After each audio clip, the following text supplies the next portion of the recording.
There we go. Looks like we're through the technical difficulties there. So we'll give this show another attempt at a proper kickoff.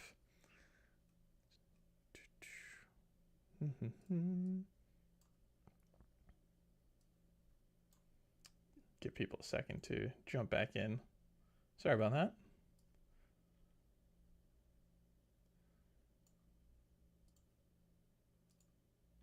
I'll know we're good to go when I see the good day from Wellner here. But we'll just give it a couple seconds.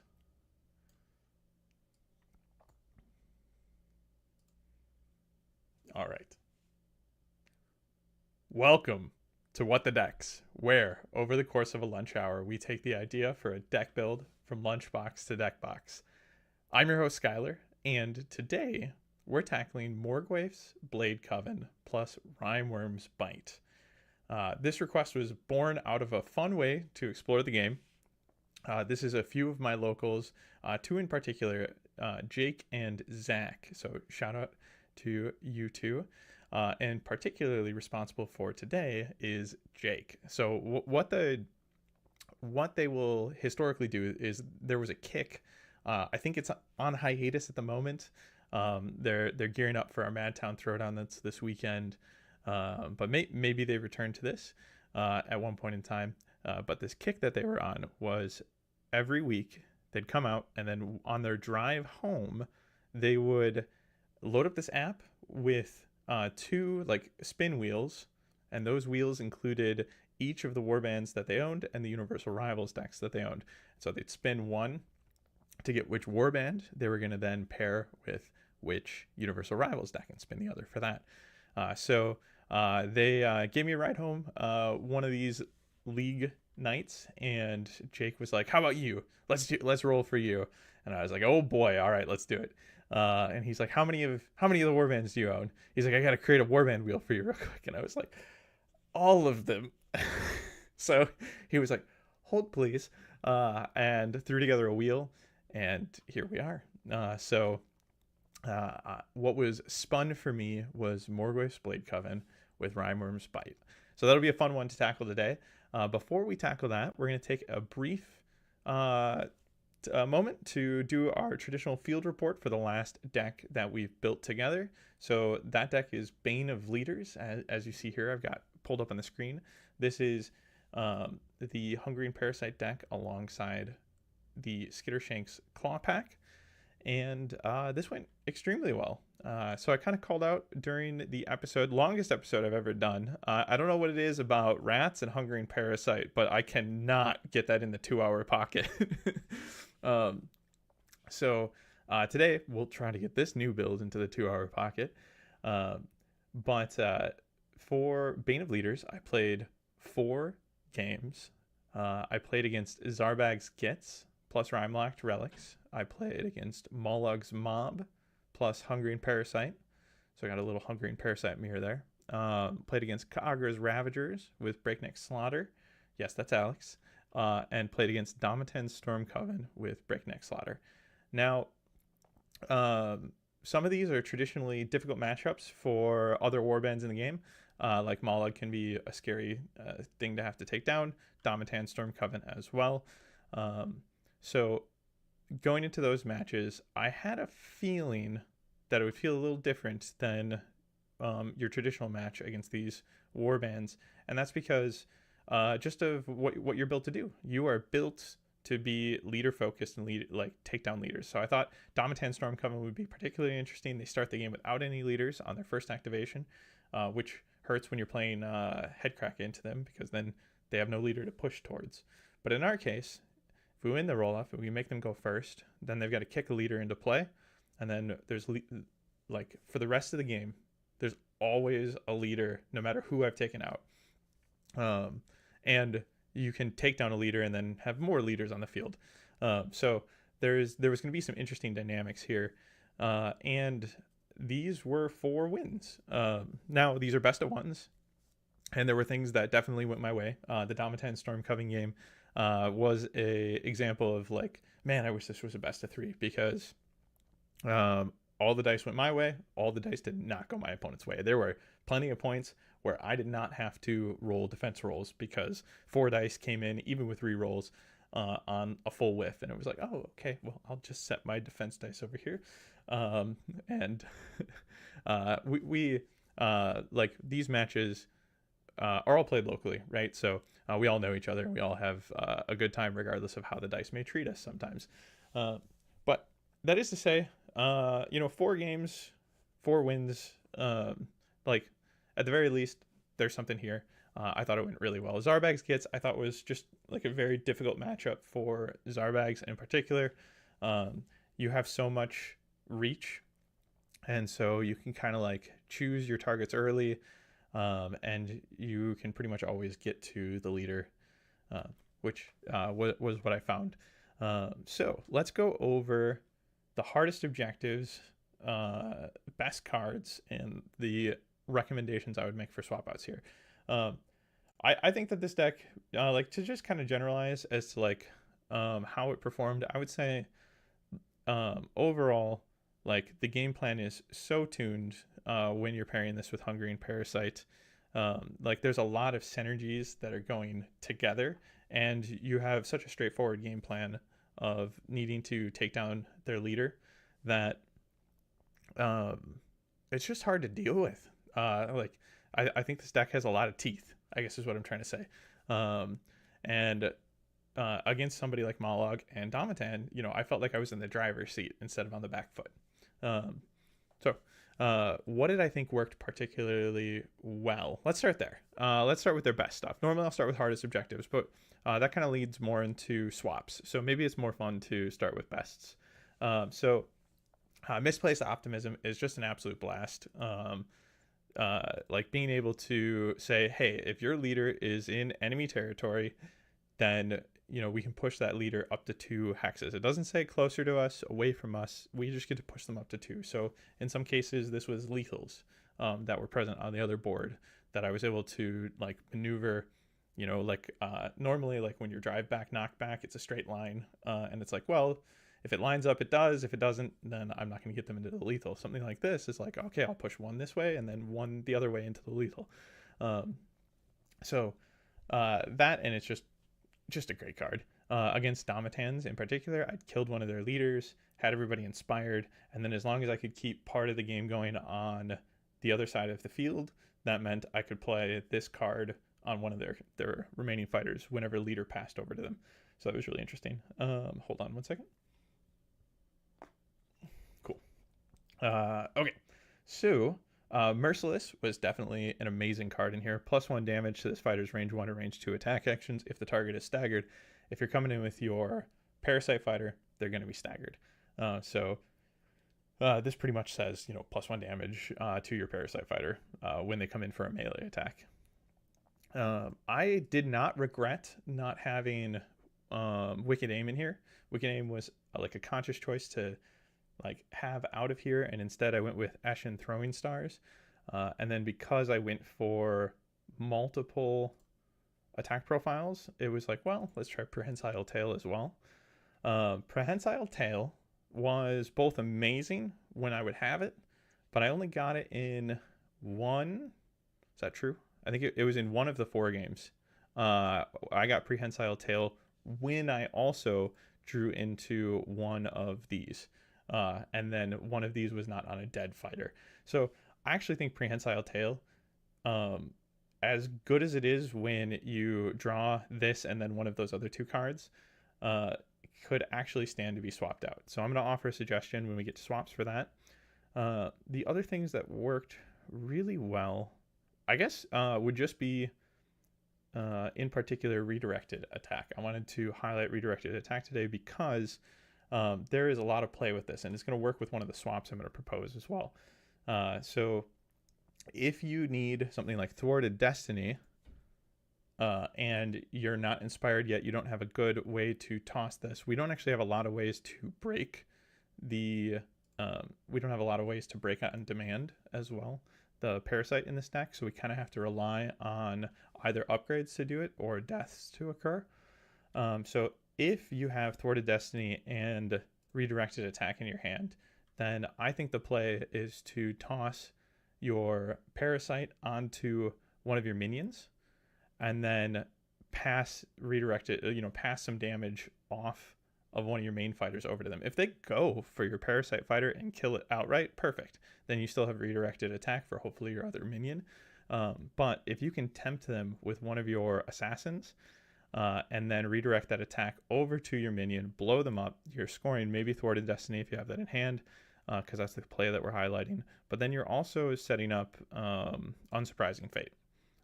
So now whenever this comes up, you're going to score it, and you're also one closer towards your big payout with collateral damage. So redirected attack was easily my favorite card throughout the whole thing, but I really liked how easy it was to score Thwarted Destiny early if I drew redirected attack as well. So just wanted to highlight that. Now on to what was really difficult. Way of the Lashing Tail was really difficult, and I'm definitely going to recommend swapping it out. So score this immediately after an activation step if 3 or more friendly fighters are adjacent to the same enemy fighter. And the reason this was difficult is it's asking a lot of your resources and tying them up into this card. So you kind of want to save pushes for this. You also are going to spend big in the push category on this, because otherwise what you're doing is they have to charge, essentially. Like, they have to have a fighter that is no longer able to move for a minute. And so you're relying on them to put a fighter in a bad position that you can fully take advantage of, that they can't counter take advantage of, because then you have to charge somebody up to it or move somebody up to it, but likely charge, park them there, be careful not to do too much damage, and then depending on how many pushes you have and where your fighters are positioned against this ideal target, you're then going to have to spend an amount of cards to push people in place for the end of an activation here, or you're going to have to slow play fighters into this position. So this can be a very long investment. Hopefully, we planned on having pushes for this. We also cut one of our pushes. We had 5, we cut one of them, and we're down to 4, which is a lot, don't get me wrong. But one of them is the enemy, so being able to push them. So I think counting this as something that was going to help with Way of the Lashing Tail, yes, it can, but it's a little optimistic for how misplaced optimism. It's a little overly optimistic. So really what you're looking at is closing for the kill as your main way to push into this position, and then the Curse Demands or Tempting Lure. So these 3 cards are going to be the ones that can help support this. So you only have 3, and they're so strong. So do you really want to be tying them up in this? How many activations do you have to spare to broadcast that this is what you're trying to score as well? Like, if your opponent knows this is in your deck in a best of 3 and they start seeing you form up, they're going to try to break that up. Whether they come in and try to drive one of your fighters back, or they have push deck of their own to either pull themselves out or push one of you away. So what I'd recommend instead, and I'm surprised to hear myself say this, is temporary reprieve. And I did slot this in and test this for the game against Domatan Stormcoven. Yeah, as well as the game against Kagur's Ravagers. So in both of those games, I had actually already swapped out Way of the Lashing Tail for temporary reprieve. Now, normally I don't like this card because it says unless the fighter that has your Bane of Heroes dies during an activation, the only way that you would normally be able to score this is through using opportunistic. So we're going to need to pull a card in to support this. Opportunistic Leech. Wait, Leech? Yes. Yes, perfect. Okay, so play this after a fighter ends a move action adjacent to the fighter that has your Warband's Bane of Heroes upgrade. Break your Warband's Bane of Heroes upgrade. And I didn't like the tax of having to bring this card along. Normally this card is going to... so if you're up against somebody with range 2 or 3 and they know that you could have opportunistic leech, they're probably going to try to avoid giving you that adjacency. So you might have to force this yourself, the fact that that's there and available to you is cool. The best time that Opportunistic Leech could work for you is when somebody comes in for an adjacent attack. They're planning on getting the rerolls. If you can use Opportunistic Leech to pop the Bane of Heroes off of you and make that a less accurate attack for them, that's fantastic. So that's where this card would normally excel. But if you bring Temporary Reprieve, it's pretty much mandatory. Like, you're getting taxed bringing Opportunistic Leech. Otherwise, you're going to have a really hard time scoring it, as you're just waiting for a fighter to die, or you're handing it off to them and then betting that you're going to be able to kill them. But when you're playing with Skittershank's Claw Pack, Redirected Attack is another card that can help make this possible, that can help facilitate it. And that was true in one of the games. One of the games I was able to score it with Redirected Attack. The other game I did score it with Opportunistic Leech. So strongly recommend not bringing away the Lashing Tail despite the glory that it can afford you. That gives us a floor of 16 glory. But if you're hitting all 16 glory, then you've definitely collected bounty along the way. And I think this is a fine starting place before bounty gets stacked up in here. So we've added Opportunistic Leech into our gambits. What are we going to get rid of? Funny enough, we're getting rid of Sudden Swap, which goes to show you how I think jam-packed the gambits are towards your goals, because Sudden Swap is universally considered to be a really good Hungering Parasite card, and I wouldn't challenge that. It has fantastic use case applications. However, in this deck, we have a lot of cards that are competing for this slot, and we have movement 5 and ranged attacks. So we don't really need the extra reach that Sudden Swap could offer us. And there are going to be times where you're down to one fighter and Sudden Swap isn't going to work for you, or there's going to be times where it's just not the ideal situation to be swapping the 2 fighters that you have left. Because it's pretty likely that by the end of round 2 that you're down to 2 fighters left, in my experience. So we swapped out Way of the Lashing Tail for Temporary Reprieve, something I never would have seen coming. We tossed in Opportunistic Leech for a Sudden Swap, again something that surprised me, but something I tested in both of the second of the 4 games. Wait, how do you say that? The last 2 of the 4 games. And then I mentioned we'd probably end up getting rid of Prehensile Tail, and I think what you can do here is you can actually, this is untested, because I really wanted that to do more for me, but I think you can bring Deathmaster in and make your leader a little more scary. Also have a little more surprise reach, since we're getting rid of something like Sudden Swap. It's not the same, it doesn't translate perfectly, but you can all of a sudden have a leader that is moving 6 instead of 5. That could surprise somebody who thinks they're safe. You're getting more successes in, or like you're more likely to hit your attack. And then I also like people are going to be going for him. He's fantastic. So if he's down, then at least it's a draw 1 towards all of the rest of the powerful things that you have available to you. So I think if he's live, this is something that you'll be happy to have. And if he's dead, it's something you'll be happy to have. So just don't give it to him right before he dies if you think he's going to die, because then you're about to waste it. So, and that's a kind of a standard game lesson that you learn pretty early on is, don't ever do an offensive upgrade going into your opponent's turn unless you're really just messing with them. Unless you have a good reason to be like bluffing or tempting them and trying to like pull them to that target. Usually if you can save your offensive fuel for going into your turn, then there's less information for your opponent to work with going into their turn. Like you don't want to spend that glory preemptively. So this would be the version 2 post field report for our Bane of Leaders deck. And now on to the main event for the day. That is going to be Morgwaeth's Blade-coven again, plus Rimewyrm's Bite. So it's been a while since I've played Blade-coven. I think their models are real cool, and I have a ultimate like undying love for everything Elvish in this game.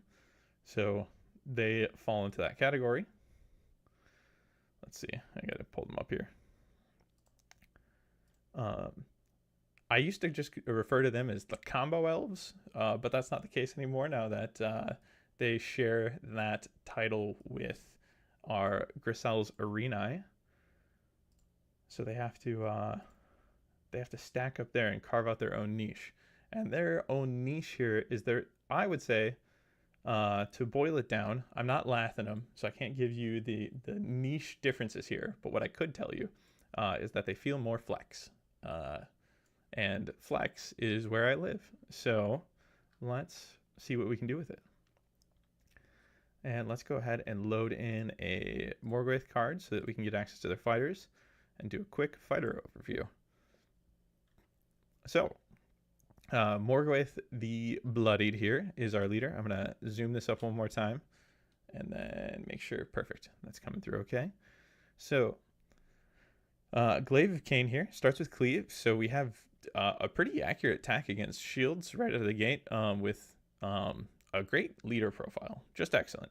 So range 2, 2 hammers, 2 damage, Cleave, and then we're looking at 4 movement speed, 2 dodge, and 4 wounds. Now you still want to, or this is a fighter that you're going to want to be careful with though, because your primary way to inspire is out of this fighter. So she's formidable, but be careful, because if she dies, then you're probably not getting any inspirations off prior to round 3.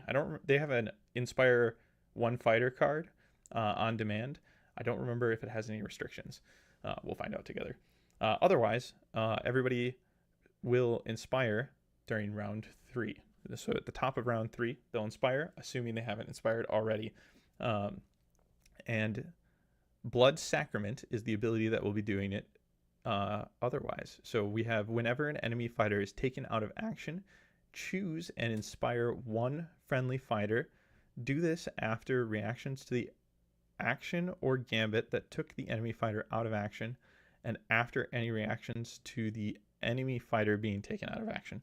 So boiling down to whenever they're taken out, you get to choose and inspire 1 friendly fighter, and then they do you the kindness of kind of walking through when that's going to happen, because this isn't the type of inspire where you wait for the inspire step. So these directions are important, so you know exactly when the fighter is going to be inspired.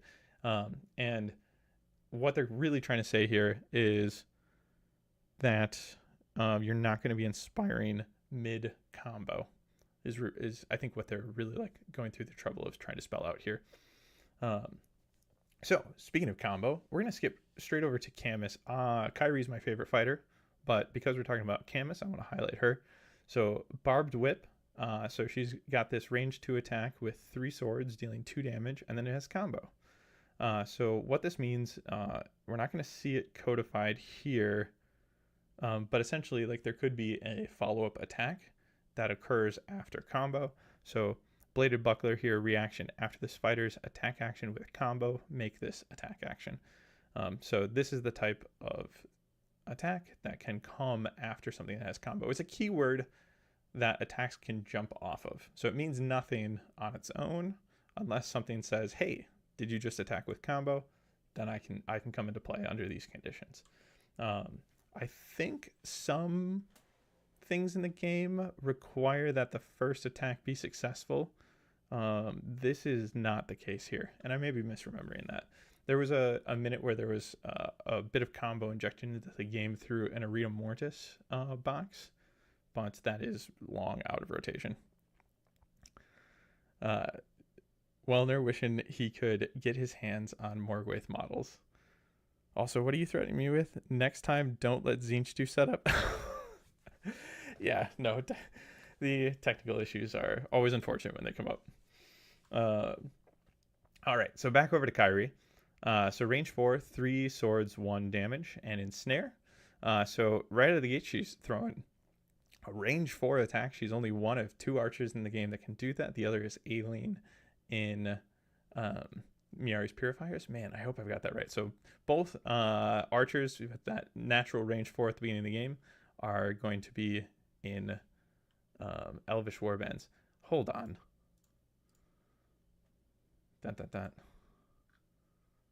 Okay, and then there's a spellcaster out there that can do it too. Hi, Ephelum.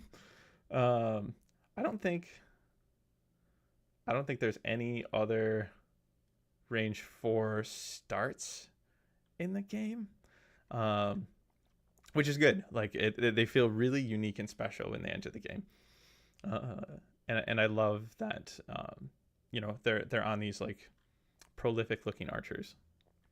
So let's go over to Carissa here.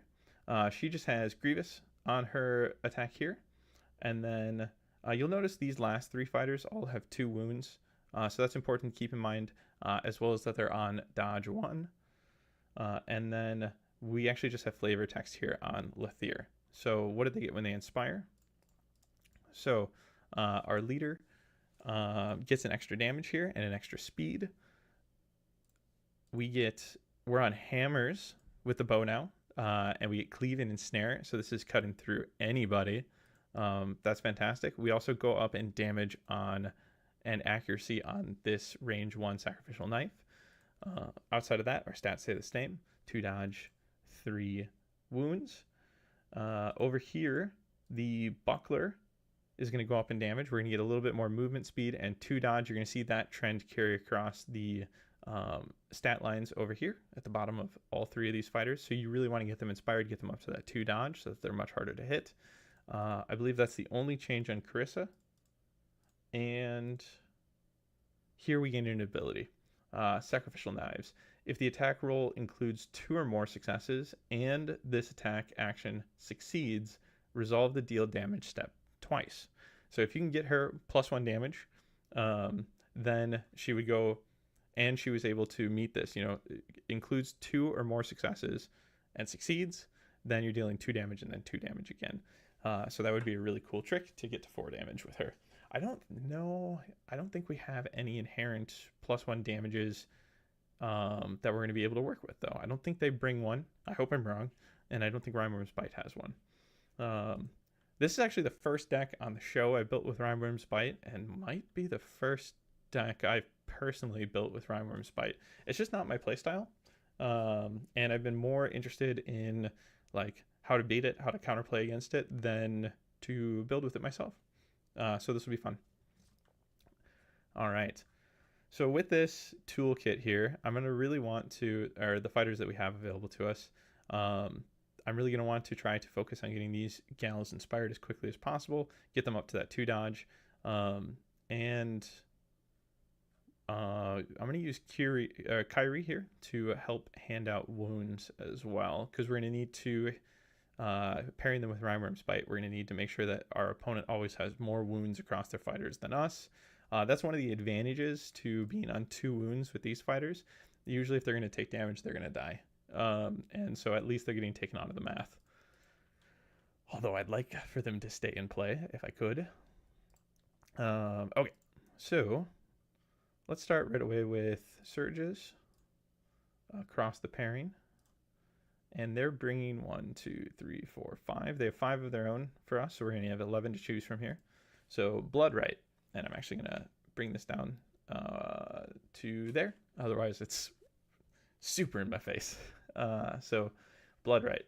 Score this immediately when a friendly fighter holding an objective makes an attack action that takes an enemy fighter out of action.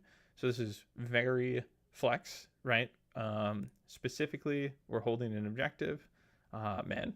And immediately I'm like, why am I not trying to build them with Rylock Relics right now? It's because the wheel that I spun said you're going to build with Rimewyrm's Bite. Dang it, it's going to happen. But this would be a really fun one. I think she's actually pictured on, she being Kyrie. Hold on. Let's see, Rivals decks. I'm pretty sure she's pictured on one of my favorite objectives here. Not Frostbitten Strike. It's Glacial Dominion. Oh, no, I'm wrong. However, there is our leader right there. Morgwaeth is on Glacial Dominion. So if you run Rylock Relics with them, you're required to bring this card, obviously. Okay. So Bloodright. Initially, I'm going to take it. I don't actually know if this is a great take here. But we've got really great range with Kyrie. We've got a few range 2 options as well, so we can be on an objective and still be near fighters. I don't see a reason to not take it initially. If it makes you feel better, Rylock is quite good with them, having been on the receiving end of that pairing. Oh, nice. That was Wellner chiming in there. All right, Consecrate to Kane. Surge. Score this immediately when a friendly fighter's range 1 or range 2 attack action takes an enemy fighter holding an objective out of action. Hold on. Oh, okay. So in this case, we want to be on the objective, and here we want them to be on the objective. I feel much more confident about our capability to be on an objective compared to theirs. So I think I'm going to skip Consecrate to Kane for now. Perfect kill. Score this immediately when a friendly fighter's attack action deals exactly enough damage to take that fighter's target out of action. As far as kill surges go, I really like perfect damage kill surges. They could be a lot worse. I think that, if you're going to ask a little bit more of, just taking a fighter out of action, just doing the math of like making sure that, if you're going to take them out, it's going to be a sure thing is really good here. And something like Sacrificial Knives, we don't have to worry about this. So this is a fun fact that I always bring up about Grievous. Oh, also Camus cannot be driven back. I think I skipped that. That's my bad. That's really good. And again, why am I not building with Rylock Relics? But Carissa here, so this has been changed to Grievous 1. And so this is a May. So if you're looking for 1 damage and you send Carissa in and you crit, you don't have to take the bonus damage. You can just take the 1 damage and push through for that perfect kill. Or you could risk it and go for the 2 if you know that that's what you need to close the kill out with. And then you'll be sad when you don't get the crit. So Swift Sacrifice. Surge. Score this immediately when a friendly leader or Kyrie makes a range 1 or range 2 attack action that takes an enemy fighter out of action. When a friendly leader or Kyrie. So that would be our 3rd kill surge if we take this. That is 2 of our most healthy fighters and 2 that we're going to be trying to do a lot of bit of work with. I don't hate this. I feel like if they're down, we're not doing too great. Yeah, let's entertain that. I'd rather entertain this over Consecrate to Kane, and I'd rather run 6 surges if I could instead of 6 surges instead of 5 if I can. Sorry there, Jake. All right. Torturous Death. Sometimes, so there's too many Jakes in my life, and sometimes I refer to Wellner on, like, specifically during the videos as Wellner or Jake. I love that you're here every week in chat, so I'm sorry that I switch up how I call you. But he's technically Jake first and foremost. He's just Wellner to me because we have so many Jakes. We're like, hey, do any of you have a nickname that you'd like to rock? And he was like, well, I've run into this before. Everybody calls me Wellner. I was like, all right, sweet. Torturous Death. Surge. Score this immediately when your warband makes a 3rd or subsequent attack action that targets the same enemy fighter in this phase. Okay. I don't hate this either. So our warband being the ones that have to do it is kind of nice because we come in with Camus, and it doesn't require these to be successful. So we come in with Camus, knock 2 of those right out, and then follow up with maybe even like a long shot from Kyrie. So, okay. So I'm not feeling like I'm particularly hurting for surges here. Like, out of what they're bringing, sure, most of what they're bringing is kill surge related. These first 4 definitely are, and this one is attack related. So we're pressing attacks. It's very clear what these cards want us to be doing. I'm sure we're going to tune out maybe 2 of these, but let's see what else we can build in. So Deadly to All. Score this immediately after an activation step or power step in which 2 or more fighters were each dealt damage. Okay, so Now, you could do this to hurt yourself, so you could run through a lethal and damage somebody.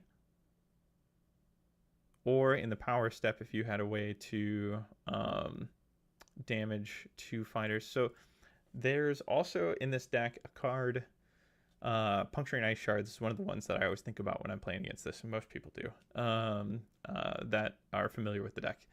So Puncturing Ice Shards could single-handedly score deadly to all for us, and we're going to take a look at that. Get Moving. Score this immediately after an activation step if each friendly fighter has 1 or more move tokens, or each friendly fighter has 1 or more charge tokens. I would prefer not to run this in a 5-fighter warband, especially since there isn't a mix here. It's not, each friendly fighter has 1 or more move and or charge tokens. So we'd have to full commit in either direction. And I think they have a on-demand move in their ploys. So I'll be mixing charging and moving, especially when that card comes up. So I think I'm gonna hold off on this. This is the type of card where it's not gonna score for us in round 1 unless they target one of our fighters that hasn't moved yet and kills them instantly. But I don't want to create or hope for that scenario. So it, like a good scenario, then you have 5 fighters in round 1, so you're not gonna be able to score this. And I would prefer that we can try to go for some surges that are more scoreable in round 1 for us. Gone Without a Trace. Score this immediately after a fighter was taken out of action by damage dealt by your warband's power cards. If that fighter was an enemy fighter and the damage was dealt by a friendly domain card, gain an additional glory point. So this has the ability to reliably toss us 1 glory, and possibly 2 if we can stretch goal into that domain territory. I'm not sure, but dealing damage with power cards is something that we're going to be doing. So we'll take a look at that. Ruinous Aftermath. Score this immediately after a friendly domain card was discarded as a result of another domain card being played. If we leaned really hard into domains, we'd take this. So until we know that we're not leaning into domains, we're going to consider this. Subterranean Threat. Score this immediately after an activation step if 1 or more enemy fighters were taken out of action in that step, and those enemy fighters had no move or charge tokens.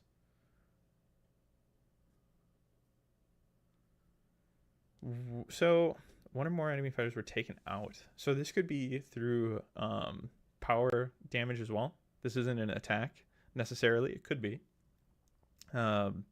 But what we're looking at is that they have no move or charge tokens.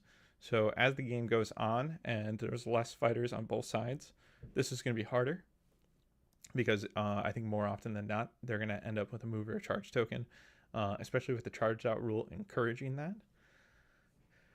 However, I'm open to considering this. We have so much in the form of like kill surge that we're going to be able to consider. Kill surge,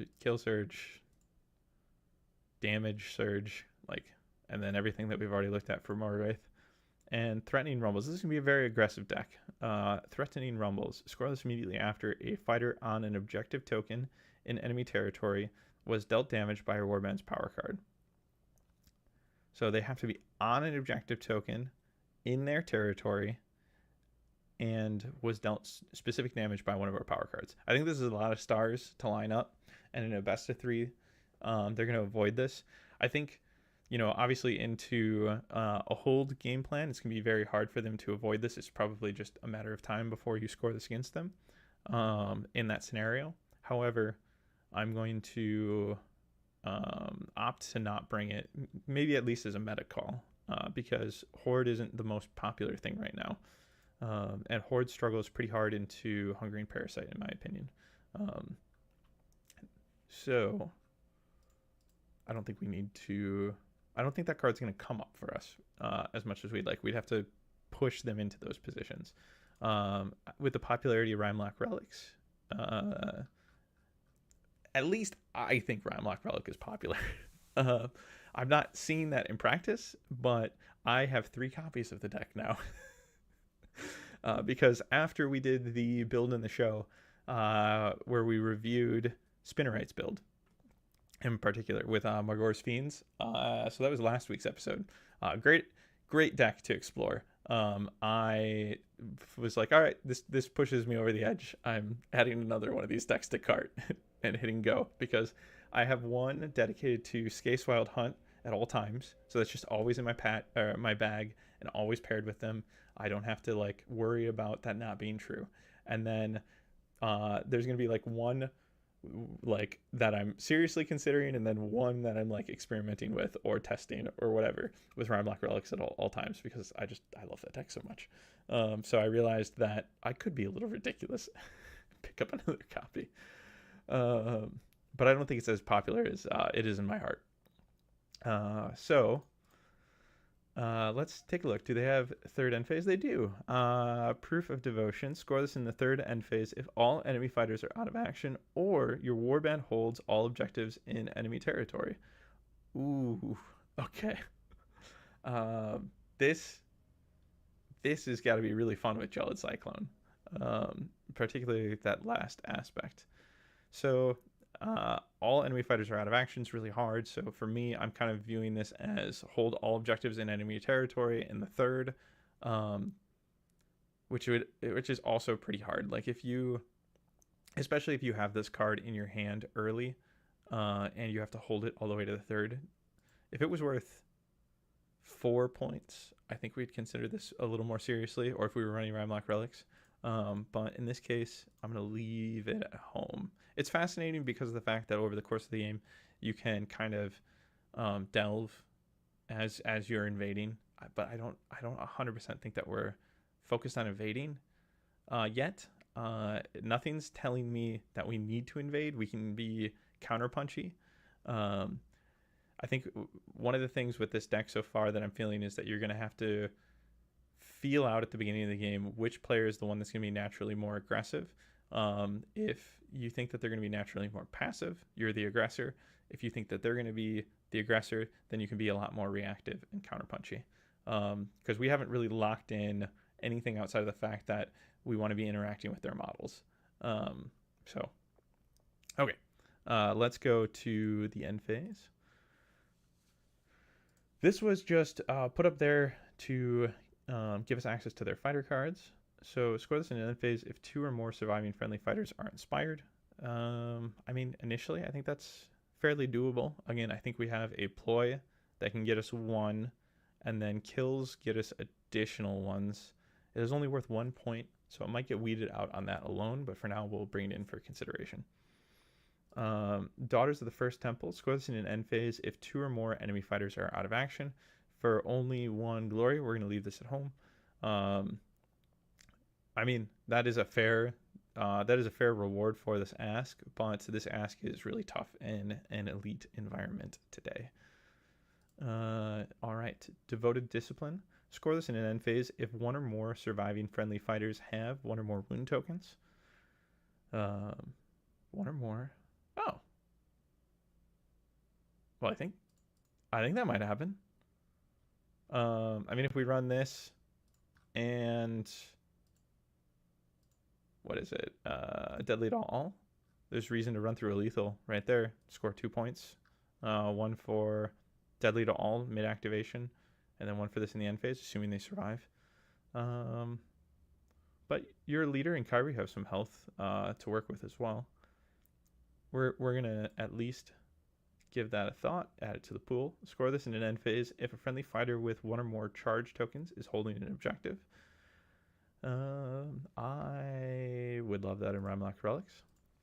I think we're going to leave... Well, it could be Kyrie. It is 1 point. Kyrie's got that range 4 and 5 movement speed. Like, if she's the last fighter to activate, she can just make this true. All right. Score this in an end phase if your warband holds 3 or more objectives. Hold 3 for 3. Whew. So this would invite them to come to us. They start learning that this is something that we have. This is really risky, though. I don't know how many pushes that we have to support this. We'll take a look. Triumphant Stance. Duel, score this in an end phase if one friendly fighter is holding an objective and no other fighter is holding an objective. One friendly fighter is holding an objective and no other fighter is holding an objective. I'm leaning more towards this than this. Yeah, for now. Okay, but we'll add them both in. So we have 5 end phase already to play with. Blood-soaked ice, score this in an end phase if each enemy fighter is out of action and or has one or more wound counters. So with this one, I do want to try for it, but I think the fact that like each enemy fighter could be 3 to 9 with gits, and then resurrection can mess with this. Like this could be an early candidate for not being included. I think this will probably get weeded out. Corralled like sheep, score this in an end phase if each surviving enemy fighter is in the same territory. I've seen this card work to great effect. I think it's pretty hard to play against because you're going to constantly have to assess. So like if I stay back in my territory, essentially no matter where I am, if I'm living exclusively in my territory or exclusively in their territory, then in order for them to like interact with my fighters, there's a strong chance that I'm forcing them to stay with me. And Corralled like sheep is asking them to split out a little bit. You know, something like Hexbane's is going to have a really easy time with this because all they have to do is just push a dog, move a dog on their last activation to a territory that you aren't in, and that will help them with it. But outside of that, I've seen this card score a lot, I guess is what I'm trying to say, and so I kind of want to try it. Get out of the way, score this in an end phase if there are more friendly fighters in enemy territory than enemy fighters. There are more friendlies in enemy territory than enemy fighters. So this is a scenario where we do invade and we push their position. Be gone from our paths, fools. Morgwaeth the Bloodied. So this would be an invasion strategy. Man, there's a lot of different routes to take this, and I do not have a full enough picture yet. So that's a picture that will come way more into focus as we look through our ploys and our upgrades. I don't get a strong feeling about invading with this warband though. So I'm going to hold that, and if the picture becomes clear, we can come back for it. Never punish, score this in end phase if there are fewer friendly fighters that have one or more wound counters than there are enemy fighters that have one or more wound counters. Okay, cool. This is the card I was looking for. So I see Never Punish scored all the time. I see Corralled like sheep scored all the time. Get Out the Way and Blood-soaked ice I've seen, but I think they're matchup dependent. I do think that we're probably going to filter Blood-soaked ice out. Nowhere to Run, score this in an end phase if 2 or more surviving enemy fighters are each within 1 hex of 1 or more lethal hexes and or 1 or more snare hexes. So this is probably going to be domain dependent. The reason I say that is when I see this deck played, and it could be upgrade. So domain and upgrade depending is how you're going to get here. When you in a competitive tournament or a competitive environment, right?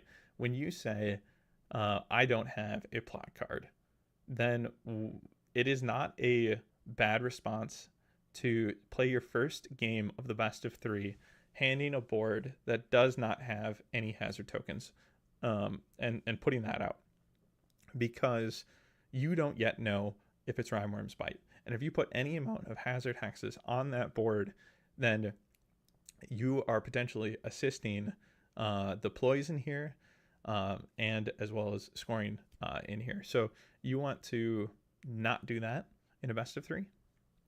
And so something like Nowhere to Run, if you want to win that first game, and that's what your opponent has done, is handed you a board clear of hazards, and once they know it's Rimewyrm's Bite, that's probably going to be their play in the following games as well, or at least boards with very few of them, and definitely not centralized around majority of their fighters. You need to be able to secure this with domains and upgrades. So we'll take a look. I think that if we can guarantee that, like if there's a lot of cards that can, I'd say no fewer than 4 cards that can support this picture, then we can bring this along. But otherwise, it's gonna have to stay home. Spread out. Score this in an end phase if there are no adjacent fighters. If each friendly fighter is not in friendly territory when you score this card, gain an additional glory point. So we have a stretch goal here. There are no adjacent fighters, so that's you as well. If each friendly fighter is not in friendly territory when you score this card. So this is another reason to go for full invade. We're leaving get out of the way at home, so we're going to leave spread out at home as well. Okay, we have a lot of objectives to filter through, so let's pull the rest of the picture together. Let's start with ploys. Take a look at what they have to offer. I've got a rough idea of what Rimewyrm's Bite is bringing to the table, but I do not quite understand or remember what they're bringing. So we have a poison here. In Bloodbane Venom, reaction. Play this after a friendly fighter's successful range 1 or range 2 attack action roll. After their successful range 1 or range 2 attack action, roll 3 attack dice. For each roll of a crit, the target of that attack action is dealt 1 damage. I'm gonna pass on that. It's cool that you get attempts to deal additional damage after the fact, but obviously that's a 1/6 chance.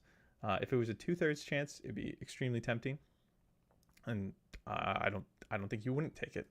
But yeah, we're not gonna crit fish like that. So carve a rune.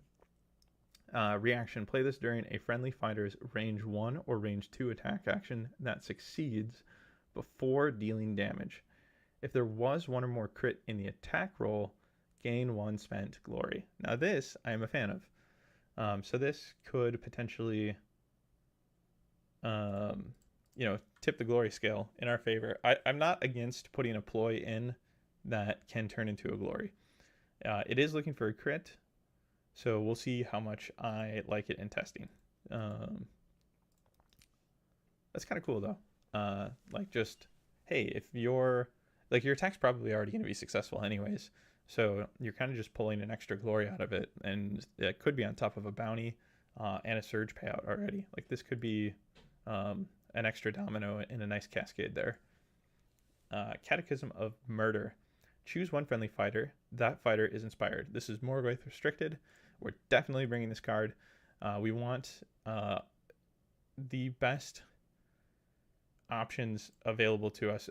We want the most options available to us to get these 3 fighters inspired and get them over to 2 dodge. There's going to be cases where we choose these fighters as the ones that receive the inspiration for sure. But these 3 are the ones that we're most worried about. We want to make sure that they're not so easy to kill. Choose and inspire 1 friendly fighter. Okay, so it's not other. And is this other? No, this could be her as well. Okay, cool. So something like this we talked about with Spinnerite's Magor's Fiends build is in a lot of cases here you're going up movement speed in all cases but Kyrie. And so you can actually catch somebody out with that. You can essentially at any point in time, you can threaten damage that they didn't expect or distance that they didn't expect with something like an on-demand Inspire card. So that's a quality about them that always makes them great cards. On top of obviously also giving you some sort of boon for getting to the other side. So I mean, win is inspiring bad. So, Crimson Rejuvenation. Heal 1 each friendly fighter within 2 hexes of your leader. Now, this is interesting here because I'm not sure how much damage we're going to be handing out. And we do want to make sure that they have more damaged fighters than we do. And so this might help ensure that. So for now, we're going to consider it. Generally, with 2 wound fighters, I really don't think about healing because and average attack is going to take them down anyway. So if they're alive on 1 damage, they're alive on borrowed time in my head already. Yes, they're more susceptible to be killed by some sort of ability, whether that's a power card or what have you. So something like a heal 1 could help save them, but it's just not, it's not the math I normally do. I normally just I write off 2 wound fighters as fighters that aren't going to be healed. We have reason to consider it here, though. Drilled to perfection, choose 1 friendly fighter and up to 1 adjacent friendly fighter. Give each chosen fighter 1 guard token. I love this. So at minimum, it's a guard token on demand, and are changing us from 2 dodge to 2 dodge with 2 shield. But it's also going to make sure that we can't be driven back if we decide to hold any objectives. And then it can go up to 2 fighters. That's really cool. Fanatical Faith. The first time a friendly fighter would be dealt any amount of damage in the next activation, that fighter is dealt 1 damage instead. This card is phenomenal. I love cards like this. You're saying, so here's another case for not writing off those 2 health fighters, right? No matter how much damage you're bringing, 2, 3, 4, it's just going to be 1. The next time you're dealt damage in an activation. It's cool too that it's not just the next time you would be dealt damage, so you don't have to worry about a power card like coming out and making it void. Headlong Fury. Choose 1 inspired friendly fighter. The chosen fighter makes a move action. Do not give the chosen fighter a move token for that action. Oh, I forgot that about this card. I forgot that it's an inspired fighter, and I forgot that you don't get a move token. That's fascinating. So this seems extremely threatening. You do have to have an inspired fighter, and I don't know how much that's going to block us, like how much that's going to make this card feel bad. But this is one of the cards I remembered, and I remembered like it fondly. I remembered this card and Catechism of Murder from the time I played them. Just a few times. Essentially, they were a deck and a warband that I would play. I'd bring with me as a Rivals deck. If somebody was like, hey, I don't want to play Nemesis, I haven't taken that step yet, I'd like to play Rivals. This was like the Rivals option I had in my bag. But nobody took me up on it very often. There was a lot of Nemesis to be had. It always catches people. Quick, like fire, Nemesis. It's so great. Just like being able to do this, being able to customize your warband and your game plan. Incredible agility. In the next activation, friendly fighters other than Kyrie treat lethal hexes as normal hexes and can move through occupied hexes, but cannot end their move in an occupied hex. Okay. I wouldn't be shocked if this card was changed to have flying. Oh, yep, errata. Hey, this is just flying now. So in the next activation, friendly fighters have flying that aren't Kyrie. Okay. I don't know how much we're going to need that. But we are going to be creating lethals, so I'm actually going to entertain it. I think we're going to be creating lethals. Perfect precision. You can reroll 1 attack dice in the attack roll of the first attack action made by a friendly fighter in the next activation. A reroll is often a nice thing. Sometimes this is the nice to have that's in the 11th slot though, so I could see this getting weeded out, but I always like throwing them in for consideration. They're good fill. Like you're rarely sad to have a reroll available to you. The bummer with cards like this is it's in the next activation, and so you could find yourself just not needing it in the next activation, but like that's okay too. Or you use it and it doesn't work and it's like, well, that attack was doomed anyways. Zealot's Rage. Reaction. Play this after a friendly fighter's attack action that fails. That fighter makes an attack action. This is another card that's burned into my brain with them because you can be super rude with it. I've seen, I believe, Lathinum be super rude with this. So what that looks like, let me show you. Let's look at their cards real quick. So Cam is here. Barbed Whip. Okay. Let's say they make the barbed whipped attack, and then after this fighter's attack action with combo, make the stack action, you're going to make the bladed buckler. So even if you miss barbed whip, fine. You could then go for, but let's say you hit it. Okay, so you hit barbed whip, and then you go for bladed buckler, which is less likely to hit. Even on this side, it's hard to hit, right?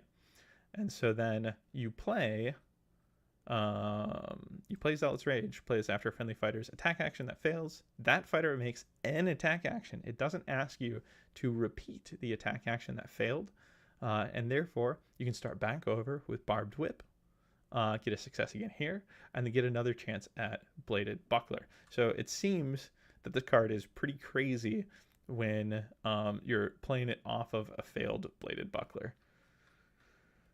We're gonna bring this along. We're gonna see what we can do with it.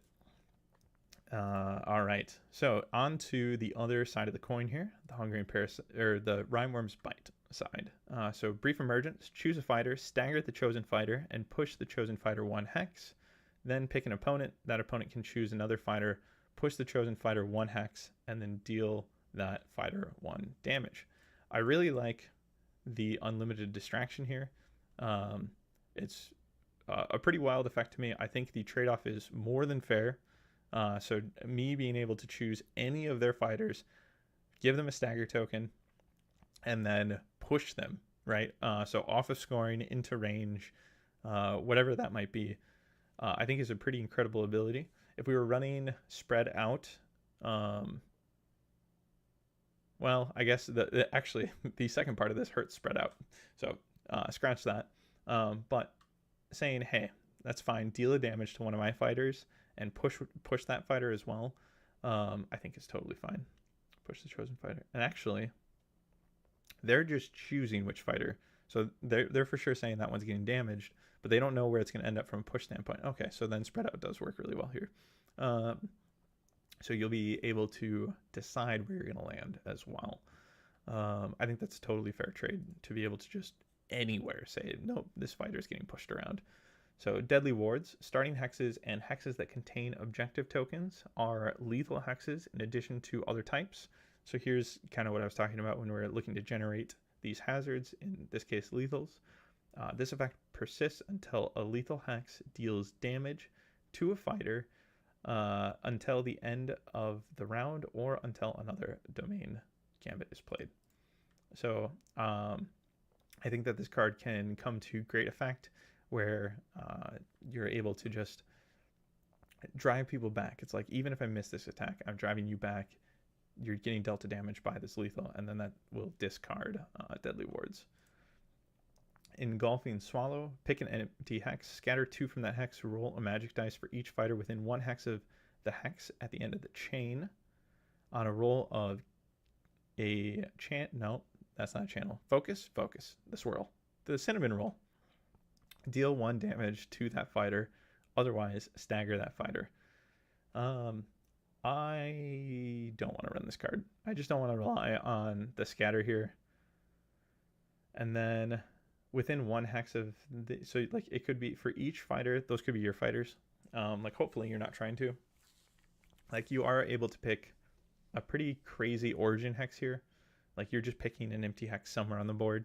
So you can guarantee that it's not going to be you. But then scatter 2 from that hex. It's going to be hard to make sure that it lands in a way that you want it to. If it was like scatter 3 and then pick 2, I think we'd strongly consider it. But in this case, like we have 11 gambits already. This is going to be a pretty hard tune down. I don't have a focused game plan yet. It's really weird to be this far into like forming the picture and not fully understanding what our gameplay is going to be. Part of that is just we're building outside of my comfort zone right now. This is the type of deck that I would never build for myself, just because it doesn't match the playstyle that I normally would bring to the table. Like when I saw, that Camus can't be driven back, and then all the other tools that we had that were potentially pairing with Rylock Relic, I was like, why am I not doing that deck right now? But that doesn't mean that there isn't something here. There very much so is. I just would not normally build this deck for myself. And I think that's one of the things that makes it hard to form the picture, as to be very focused about, no, this card doesn't work well enough for what we're trying to do. It's a little more exploratory than that. So on to Heaving Ground. After an activation step in which one or more staggered fighters are driven back, deal 1 damage to each of those staggered fighters. This effect persists until the end of the round or until another Domain Gambit is played. I've seen this card to great effect. Now, with Hungering Parasite being really popular, this is particularly mean against them, because they have not only the Hungering Parasite itself, Bane of Heroes, bringing along a staggered fighter that is hosting it, but there's 6 hexes around it that are potentially staggering allies or enemies. But like, that's something that you have to consider, is there's this stagger bubble that is the Bane of Heroes. And if you're able to drive anybody back that's a part of that bubble, then you're going to be dealing 1 damage to them automatically with Heaving Ground here. And that could be on top of a successful attack. So that's something to keep in mind. Like, I think that is a pretty strong argument to bring this card in. And then if we're running something like Brief Emergence, and we get both in the same hand, obviously that's fantastic. So there's definitely things that we can kind of consider. I mean, one of the things I've seen about this deck, and Brian talks about this, about how the deck is balanced around this, is there are so many card combos in this deck, but you need them to be drawn at the right times. And so there's a bit of, like, for example, if we drew Deadly Wards, played that, then played Brief Emergence, we probably just got an extra damage off of Deadly Wards.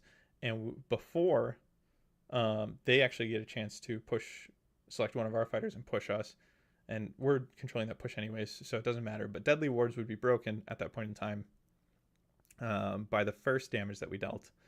And then you then move on to Heaving Ground, and you now have a staggered fighter on their side. So you just dealt 1 damage with Deadly Wards, and then set them up so that when you attack them, as long as you can tie and get access to that drive back, you're dealing another damage to them. So there's a lot of card combo in this deck. It balances itself in the way that you sequence these cards and draw these cards. And they're also all asking for different ways that you're going to use them towards scoring, which is another like push or pull on how you're going to use them, because can you afford to use this card yet? Because have you seen that objective yet? And decision making like that. So, like, if you see all of your domains come up, and like then Ruinous Aftermath is at the bottom of the deck, what do you do? Like, you don't know it's at the bottom of the deck, you just know it's not in hand. So do you just hold on to 2 domains for the rest of the game? Probably not. In my case, the decision I'd make there is I would probably play out all the domains that I feel comfortable with during the course of that round and just write off Ruinous Aftermath. I'd actually hope to see it as a surge going into end phase, so that I can, for free, cycle it out instead of having to spend a strategize action on it. But that's a good example of what I'm trying to talk about, is you need to see things at the right time, even if they're valuable when you'd see them at a different time. And that's an interesting thing to wrap your head around when you're playing this deck. And can also just be a way that the game like RNGs you into an uncomfortable scenario, where it's like, oh no, like if only I had drawn this card instead. But anyways, so here it comes. Domain. After the last power step in the next round, the players roll off. The winner picks 1 territory, deal 1 damage to each fighter in that territory. This effect persists until the end of the next round or until another Domain Gambit is played. So the reason I want to potentially bring this card is if we lean into domains as a strategy, this is domain fuel. This ability is silly. We're not really actually planning on this ability ever coming up. If it does, hopefully it hits them and not us. But it's something that we can put into motion. And like if we keep that surge that is looking for one of these to be discarded, then you'll want to set this into motion going into a round, empty your hand, and then hope that you draw another domain and am able to then take this one down. There's also like an upgrade in here. I think it's called Master of Disaster that works off of domains exiting play, and that's something that we might be leaning into as well. So is this card effect good? No, not really. The best thing that this card is doing is it's lasting across that end phase and into the next round so that it stays out in play. And then the other thing it's doing for you is it's a domain count. But the ability is hilarious. Just pure luck. Pick one, reaction, play this after the attack dice are rolled to resolve a scatter. Change one result to hammer. So if we were bringing, Engulfing Swallow along, then this would be great. Or play this after a friendly fighter is dealt precisely 1 damage. That fighter is not dealt that damage unless that damage would take that fighter out of action. So this is interesting. I think I've generally seen this taken along for the second result. I have yet to see it paired with Engulfing Swallow, but there's enough sources of 1 damage coming at us that this might be interesting. And funny enough, if it combos with Fanatical Faith, then we can just shake off damage entirely. So I think that's kind of funny. But again, card combos. I think this is going to be a really hard deck to assess because I think it's going to go really well when dice and cards are in your favor. I mean, what game isn't going to go well when both of those things are in your favor? But games are going to be wildly different based on your hand state. Puncturing Ice Shards. Choose a fighter within 1 hex of a hazard hex. Deal 1 damage to that chosen fighter. Then pick an opponent. That opponent chooses a fighter within 1 hex of a hazard hex and or a feature token. Deal 1 damage to that chosen fighter. So this card's particularly brutal. I actually just don't like this card. I will run it. It doesn't make sense to not run it here. But what I struggle with this card, so choose a fighter within 1 hex of a hazard hex, deal 1 damage to that chosen fighter, then pick an opponent. That opponent chooses a fighter within 1 hex of a hazard hex and or feature token, deal 1 damage to that chosen fighter. So as it stands, you have to, if you can play choose a fighter within 1 hex of a hazard hex, then there's also a valid target for the second part. But if you play Twister well enough, the ground is lava well enough where your fighters are away from a feature token and a hazard hex, then you're going to be passing along a second damage to your opponent. Now here, I'm considering playing a little bit of flex objective and at least hanging out on a feature token at some point in time. So I'm probably inviting that damage onto myself. So this might be one of those scenarios where just pure luck comes into play. I feel like this card can be drawn at any point in time during the game and probably offer me safety against something that I'm bringing along. I'm almost equally scared of the stuff I'm bringing along as my opponent is going to be. That's probably not true, but there isn't no fear. It's like I've been trying Wrathcorn a little bit. If you put the trap near him, are you going to regret that gap getting closed and him ending up in there? The fear isn't 0. I've been right next to that trap before and been like, uh-oh. And I've been punished for it, and sometimes I've been lucky. But okay. So Reemergence. Pick a friendly Rimewyrm's Bite domain card that is persisting and or in your power discard pile. Return that card to your hand. If you return a persisting domain card to your hand in this way, it no longer persists. So you can take something out of effect, put it back into your hand. So this would be really good. Well, I mean, in general, you're going to be pulling something out of your discard pile for the most part. It's not usually going to be pulling one up from the battlefield. The right bait, choose a friendly fighter and an enemy fighter, each of which is adjacent to the other chosen fighter. Deal 1 damage to the chosen enemy fighter. If either chosen fighter is within 1 hex of a hazard hex, stagger the chosen enemy fighter.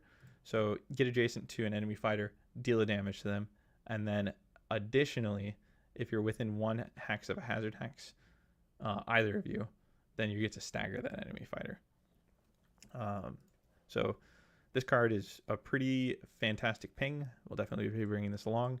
Unstable footing. After a fighter makes a super action, stagger that fighter. If that fighter is already staggered, deal 1 damage to that fighter. This effect persists until the end of the round or until another domain gambit is played. This is another one of those things. So like against Hungarian Parasite, you're saying like, hey, the Hungarian Parasite isn't going to be able to take an activation without taking a damage. Or, sorry, take a super action without taking a damage. But it can be very limiting. I've been on the other side of this, and when it comes up, if you're already staggered, and there's so many different ways to get you staggered, especially with Master of Disaster, which we'll get to here. That'll be an upgrade we'll look at shortly. That you're often like, oh shoot, like I really wanted to super action right now. I wanted to charge. However, it's going to cost me a damage, and then like I'm going to end up scoring them. Like you're like, oh shoot, is that going to be what tips them over to never punished? And then it's like, okay, well, I guess I'm not taking a charge now. So what am I going to do with that? Well, my card said it needed to be a charge. So then, you have to think like, is it worth, like, you have to weigh the risk, the risk reward, right? Like how much of my hand depends on this, or do I hold off and save myself? Because at the very least, this is just an end of round or until another gambit is played. So you might even be able to like hold off, and because this is affecting them as well, hold off and see if they're able to remove this, and then you don't have to worry about it, or until the end of the round.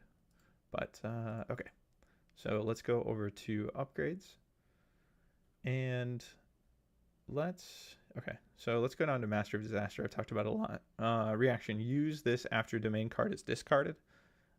Pick one, push this fighter 1 hex, or choose an enemy fighter, stagger the chosen fighter. There's a very long rules thread on the Vassal Discord about Master of Disaster and if you can use this reaction when a domain exits at the end of a round.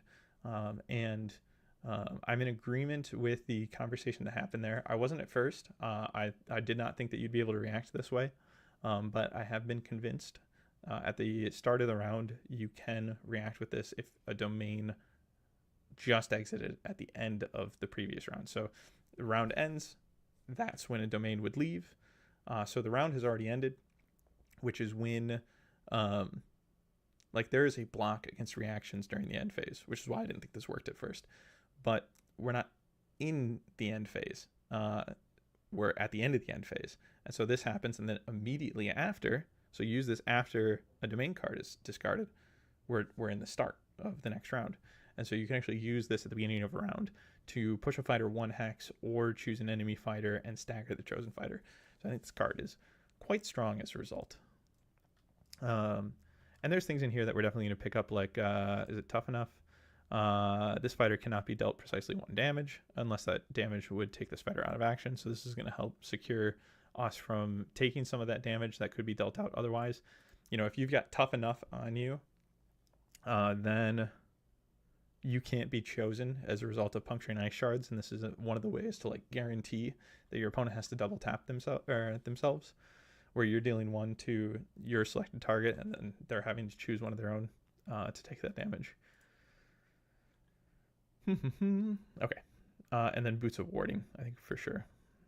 This fighter cannot be dealt damage by power cards or lethal hexes.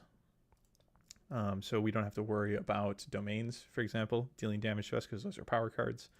So there's quite a bit of tech here that help you survive your own stuff, as well as then like in the mirror, you would have an advantage if you're able to draw into these things sooner.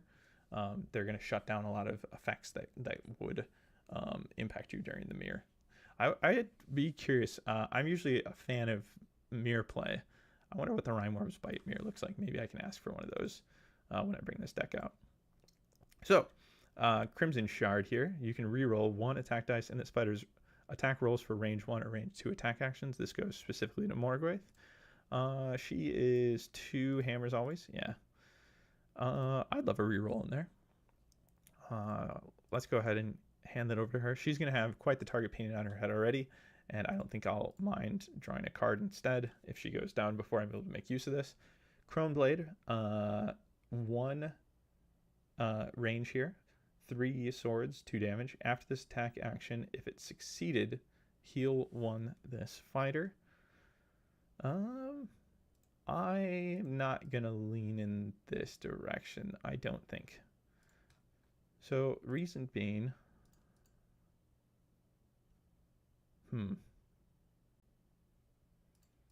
I have ways. So like, I mean, here I got to roll a crit, and here I got to roll 2 successes.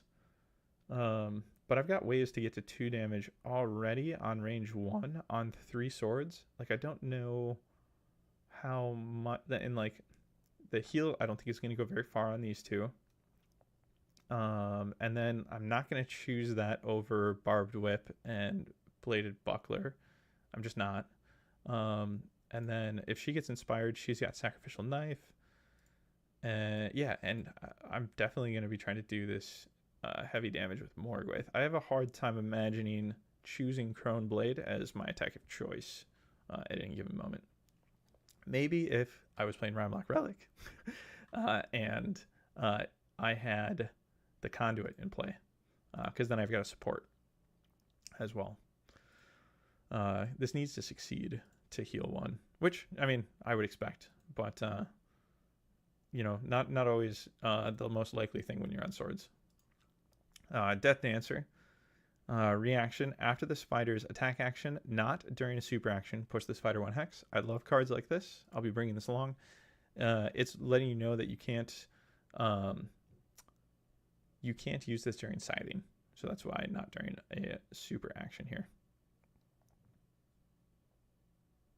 However, you could do this after Bladed, or like Camus's second attack, or choose it in favor of taking her second attack if you really didn't want to. You'd still take her second attack and then push away. But it is an option. High Oracle's Butcher. After this fighter's attack action that takes an adjacent enemy fighter out of action, gain 1 additional glory point. This is on Kyrie. So if she gets up close and personal, she can gain a little bit more glory. She does have the range to do so. I am tempted to try it out. Also, no charge. Nope. You can do this after a charge. It's just not during a super action. So during is what makes it a charge capable, right?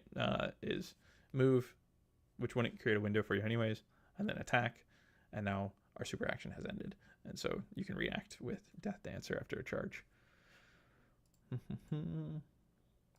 Invigorated attack. So this will probably get weeded out. But I'm interested in running it, so we'll see. Like, I could see going more reliable and lighter reward, and focusing on stuff like this and the rune that we're carving. But frankly, we're probably not going to have enough room for either. Invigorated attack. +1 dice to this fighter's attack actions while this fighter is holding an objective.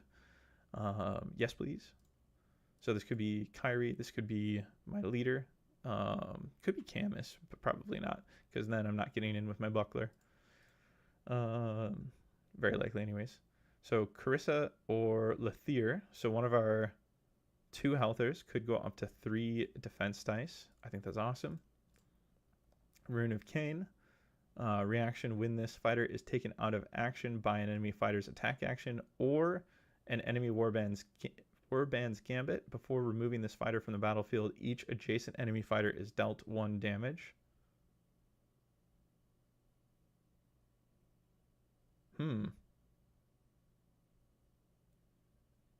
I don't think I'm gonna run this card.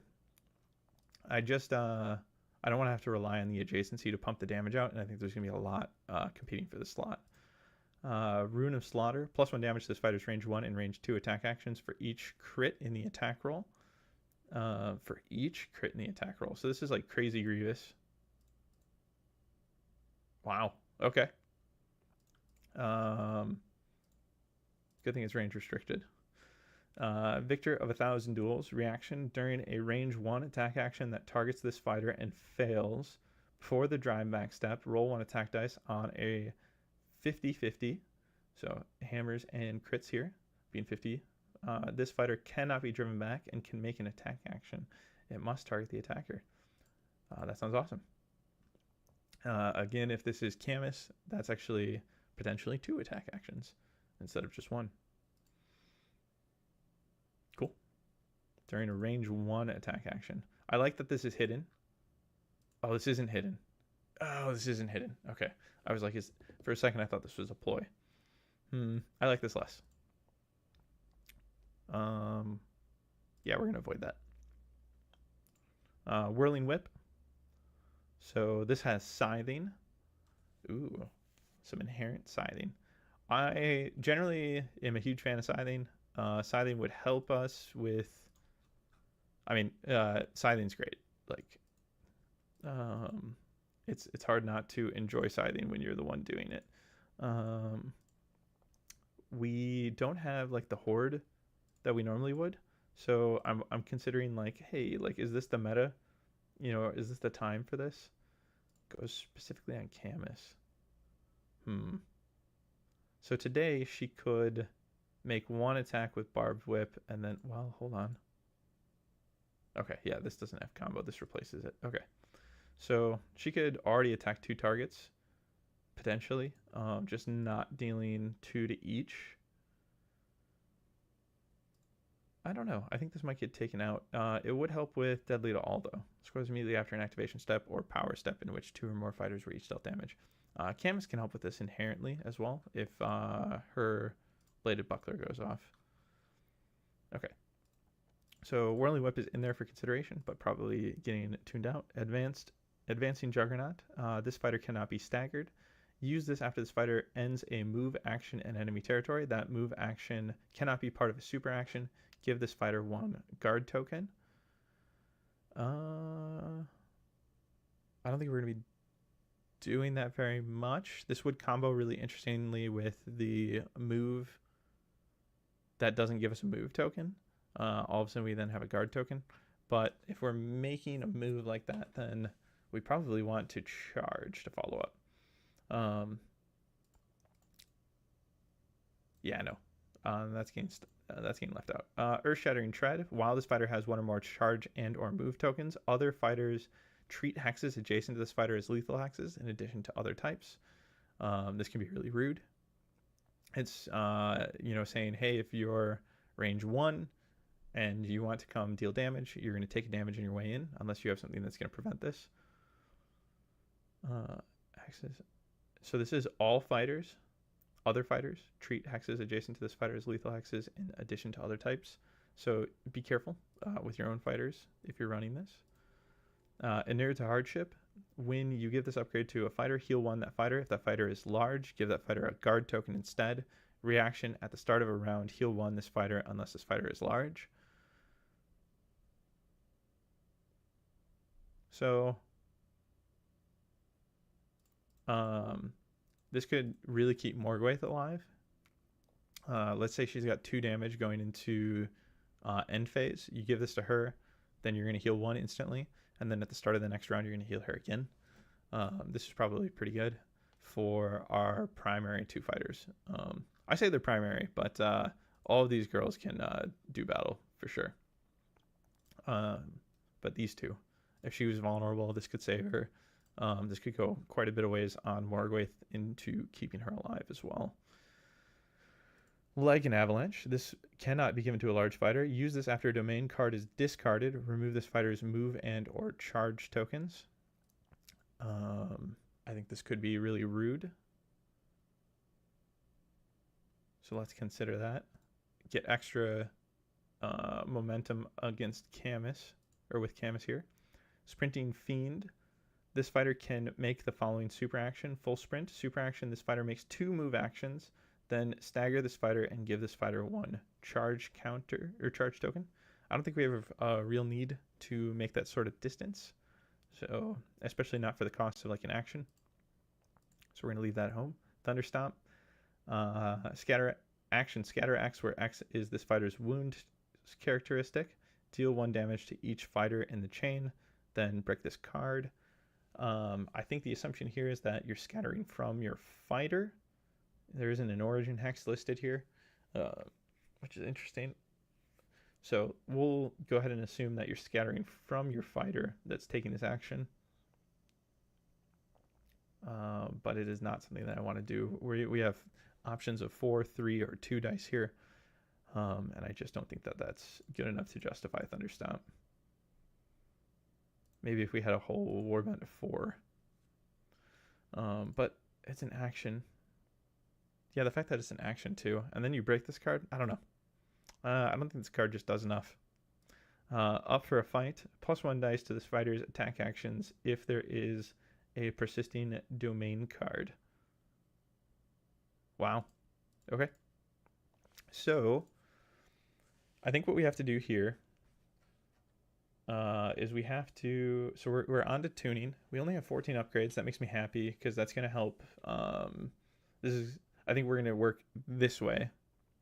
Upgrades and then objectives and then gambits. But like gambits, we have a ton of domains in here.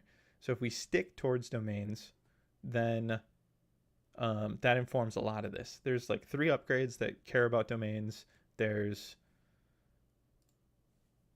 So domains just do a lot in this deck, but I think they only really score particularly Ruinous Aftermath.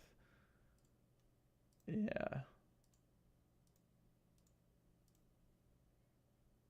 Okay. So,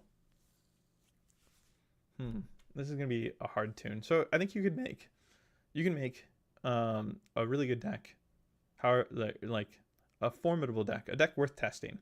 You know, if you just started chopping things out of here, and through that field testing, you'll know pretty quick, like, oop, nope, I should have left this in, or oh, I didn't actually really like this.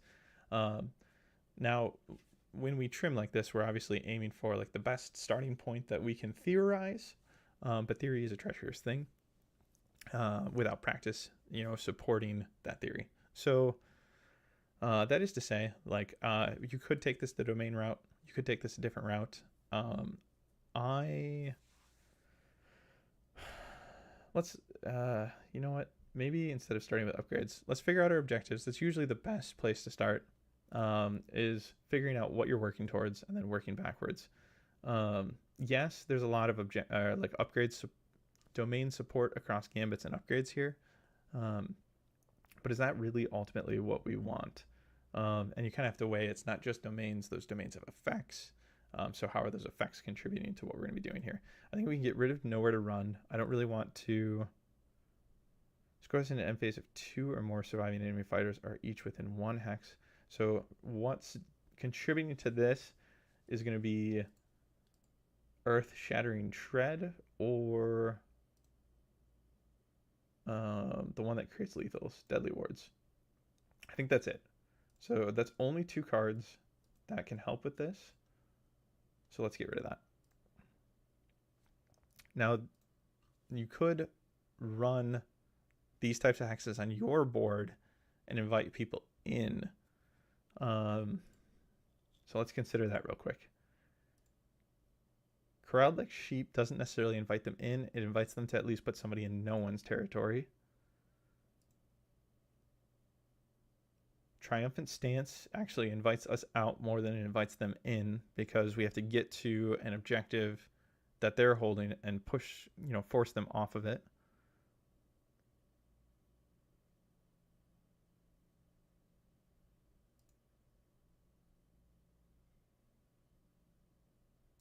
Okay. Scores in end phase if a friendly fighter with 1 or more charge tokens is holding an objective. So,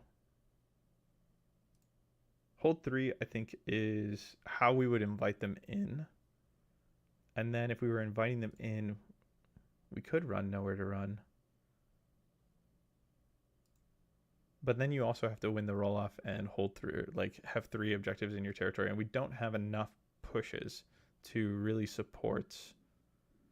Like, the best push that we have for ourselves is Master of Disaster, and then we have the move for an inspired friendly fighter. I got to remember that that's inspired. So that's pretty restrictive. Okay, so let's cut the 3 out. And then let's cut Nowhere to Run out. I think Blood-Soaked Ice might go as well, and then maybe we figure out later. Well, hold on. That immediately puts us into 3 1-point end phases.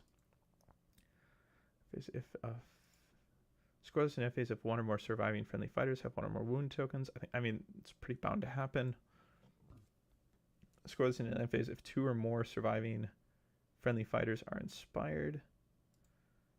You know, I say it's bound to happen, but I mean, we can ensure that it happens. Unless we bring a lot of things that prevent one.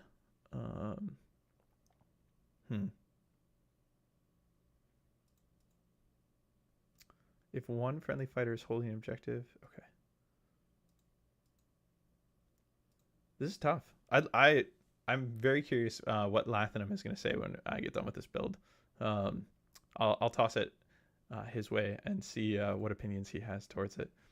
I'm really curious. Those will probably come up in the field report. Score this in an end phase if 1 or more surviving friendly fighters have 1 or more wound tokens. Assuming Lathanum has the time to take a peek at it, but something tells me he won't be able to resist.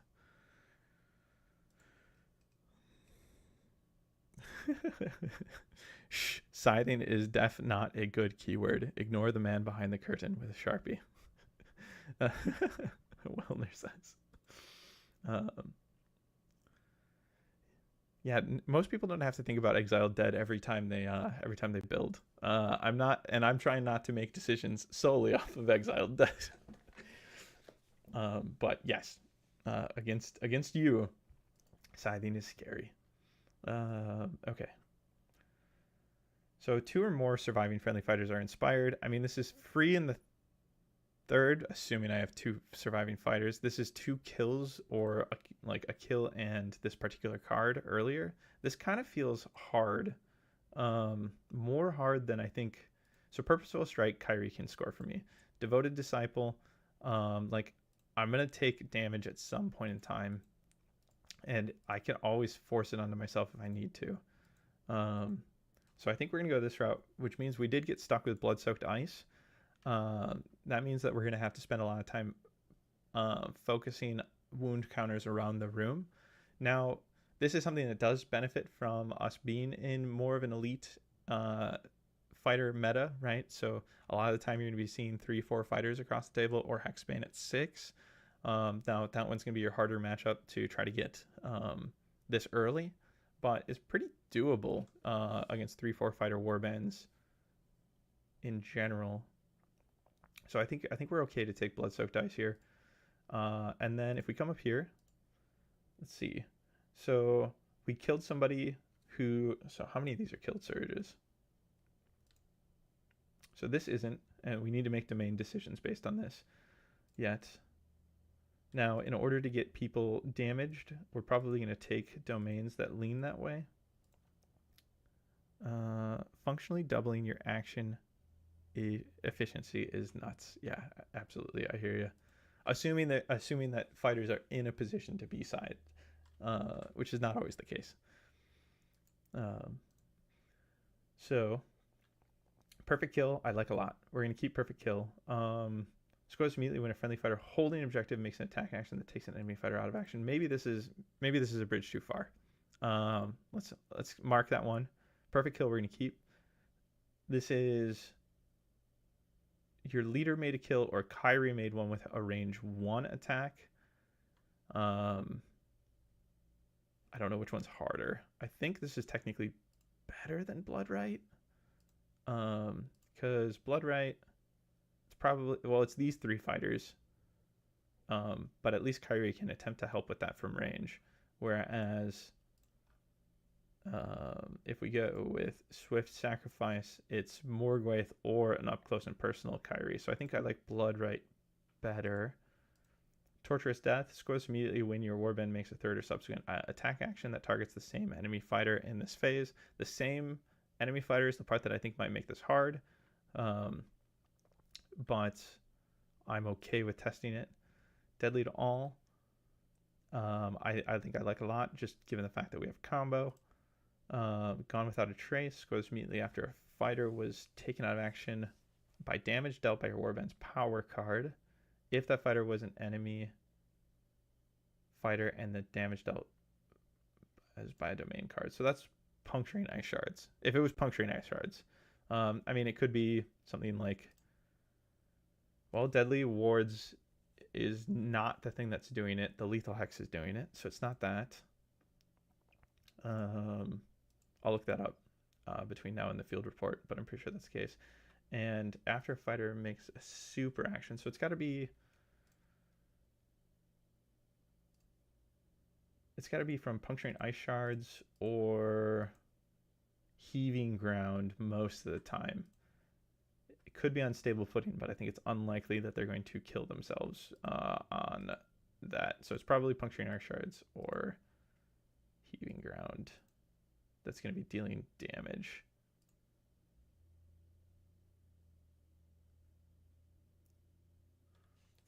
Okay. Ruinous Aftermath and then Subterranean Threat. So these are the two that aren't kill surges. There are three that aren't kill surges. I think we probably want to focus on keeping all three of these just because we don't want to rely strictly on kill surges. So then we take away, there's 5 kill surges that remain. We take away the ones that we think are the worst. I don't think I want to rely on Subterranean Threat. I think I've got better options. And Gone Without a Trace has a stretch goal, so I think we want to keep it. Which means we're getting rid of Bloodright or Swift Sacrifice. So I think we're going to keep Bloodright over Swift Sacrifice. Okay. So then Carve a Rune is probably going to get out. I mean, look at it. We're at 18. There's only 2 cards that we're not entertaining here. So we're going to have to make some quick concessions here.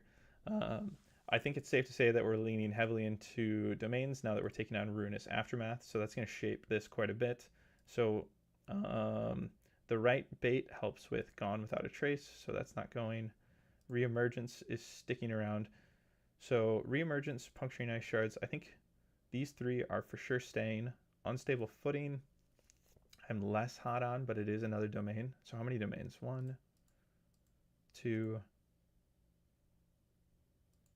3, 4, 5. 5 domains. So I think we'll take all 5 of the domains. And then, well, hold on. There are other cards in here that I feel are must-haves. I want to bring Brief Emergence. It's going to help with Triumphant Stance. So in order to hold these positions, if we're going second and somebody's holding, we can use Brief Emergence to take them off, and we can spend our last activation to get who we need onto a position. So let's see, Zealot's Rage. We're going to get rid of this reroll. We know for sure that we can't afford the room. Lethal Hexes as normal hexes. We don't need flying. I thought maybe we'd need flying with how much I thought we were going to be like changing the board into lethals. But we're only bringing 2 cards so far that do that, and I think we're fast enough that we can move around that. Headlong Fury is really good. In fact, it can be made on somebody who has a charge token already. I really want to keep that card. First time it would be dealt. We want to bring Fanatical Faith for sure. Guard tokens. Okay, so I think we're unfortunately not bringing Carve Rune. I think we're unfortunately not bringing Crimson Rejuvenation. Um, so let's see. Are there any other cards from their deck that are immediate cuts? Drilled to Perfection I like a lot, but I do think that I'm probably going to end up losing this card here. One of the nice things is it can help combat Stagger if we take Stagger on, which is possible if we do something like Unstable Footing. We can use this, and then we can Drill to Perfection to get ourselves out of it. But I think then we would have to lose something like Just Pure Luck. The timing would have to be perfect after the last power step. Maybe we drop down to 4 domains. I don't really want to, but it's 4 and then like a recurrence. So maybe it's not the worst thing in the world. I want to keep Brief Emergence. Ooh, this is tough. Okay, we'll come back here. This is tough. Death Dancer. I want to keep. This is going to allow some crazy fun positioning. +1 dice while holding an objective. This could directly help us get Blood Right. Rune of Slaughter, +1 damage for each crit rolled. That's just crazy. I think Earth-Shattering Tread we might be able to afford getting rid of. Inured to Hardship I want to leave in case we need this to help with Never Punished. And I really want to give it to Morgwaeth. After a domain card is discarded, remove this fighter's move and or charge tokens. I think that's crazy. Good.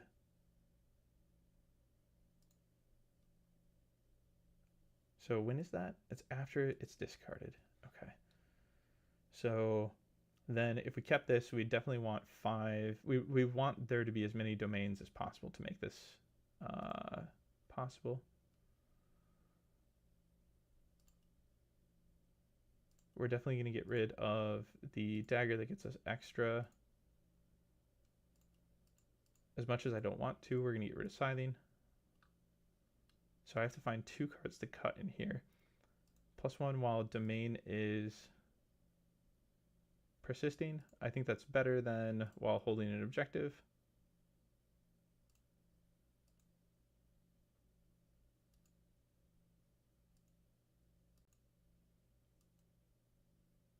So we're probably gonna cut that Earth-Shattering Tread.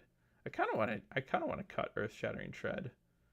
I've seen it be really brutal though, because it can also set up like unexpected drive back damage.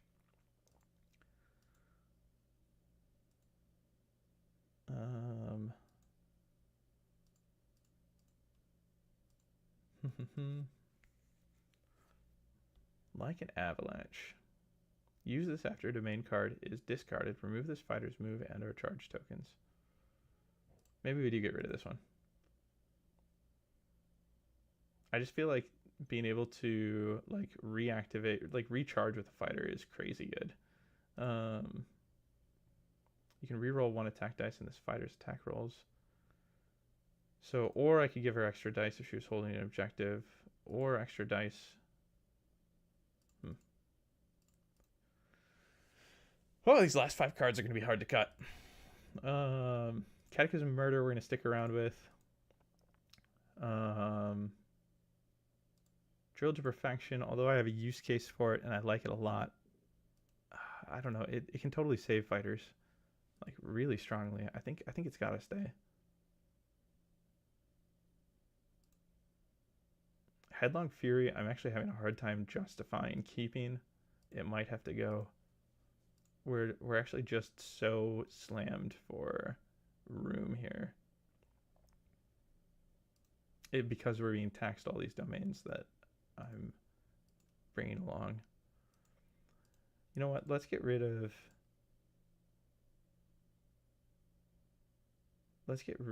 Here It Comes and bring it down to 4 domains. Maybe we test without like an Avalanche then.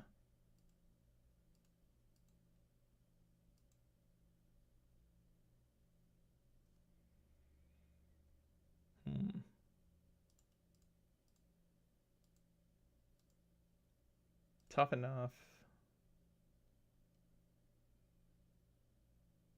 I wonder if we need tough enough. I mean, we definitely want it in the mirror. But outside of the mirror, do we really need it? Plus defense.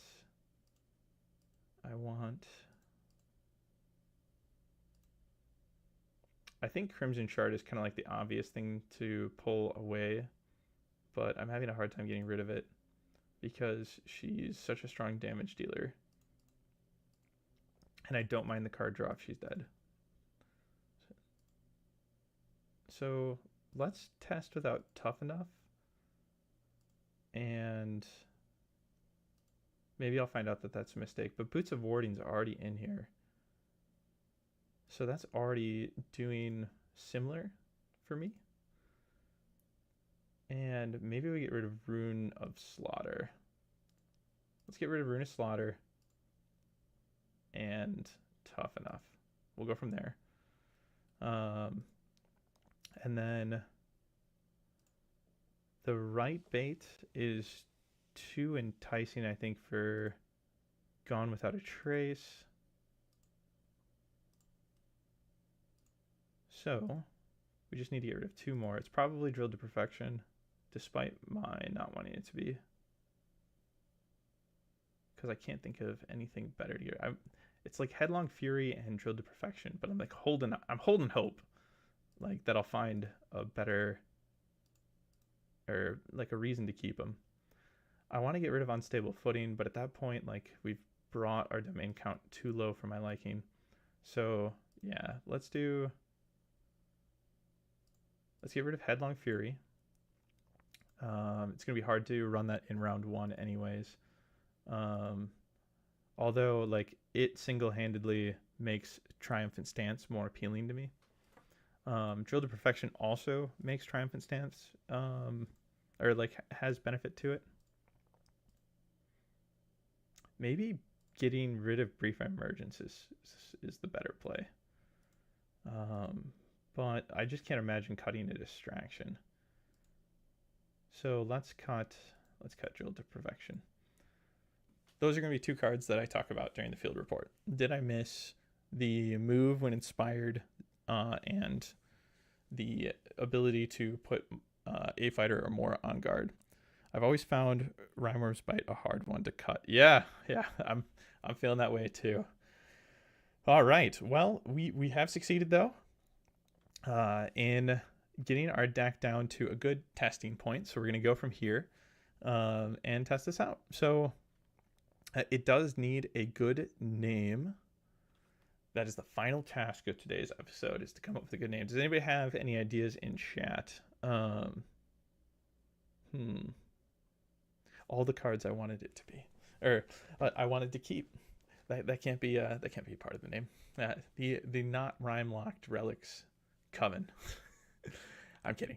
All right, so let's see. How do we lean into what Rimewyrm's Bite is?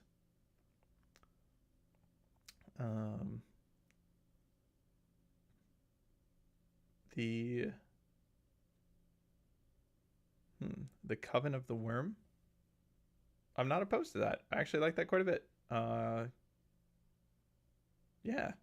And worm is spelt with a Y, right? Because if that's true, I like that even better. Let's see. Yeah, Rimewyrm. Coven of the Worm. I mean, it's not the most original, but I think that's fine. I like it. I think if it fits, it fits. Coven of the Worm.